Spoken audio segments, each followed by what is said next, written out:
আসসালামু আলাইকুম। দেখুন বন্ধুরা, এই টাইপের একটি অঙ্ক চাকরি পরীক্ষায় প্রায়ই আসে যে ১০০ টাকায় ১৫টি কমলা ক্রয় করে ১০০ টাকায় ১২টি কমলা বিক্রয় করলে শতকরা কত লাভ হবে? আচ্ছা, এই অঙ্কটি যদি আমরা ম্যানুয়ালি করতে যাই, ঐকিক নিয়মে করতে যাই, তাহলে ১ পেজের মতো লাগবে। আমরা এই অঙ্কটি শর্টকাট নিয়মটা শিখব। তো আপনাদের কারো প্রয়োজন হলে কমেন্টে বলে যাবেন। যদি ফুল ফর্ম প্রয়োজন হয় তাহলে ফুল ফর্মও দেখাবো। আপাতত শর্টকাট ফর্মটাই আমরা একটু শিখে নিচ্ছি।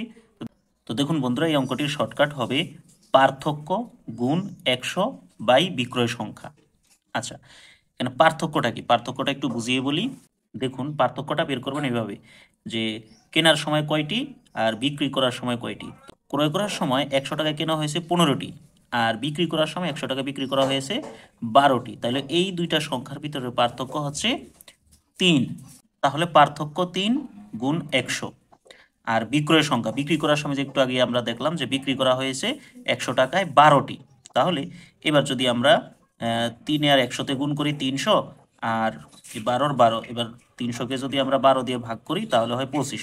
অথবা এখানে এসে আপনারা আরও সংক্ষেপে কাটাকাটি করতে পারেন। ৩ দিয়ে যদি ১২-কে কাটা দিই আমরা, তাহলে হবে ৩ 4 12, ৪ দ্বারা যদি আবার ১০০-কে কাটা করি, ৪ 25 কাটাকাটি করি, তাহলে ৪ 25-এ ১০০। সেভাবে আপনারা সমাধান করতে পারেন। তাহলে এর উত্তর হবে 25%। তাহলে এর সঠিক উত্তরটি হবে 25%। Please like, comment, share.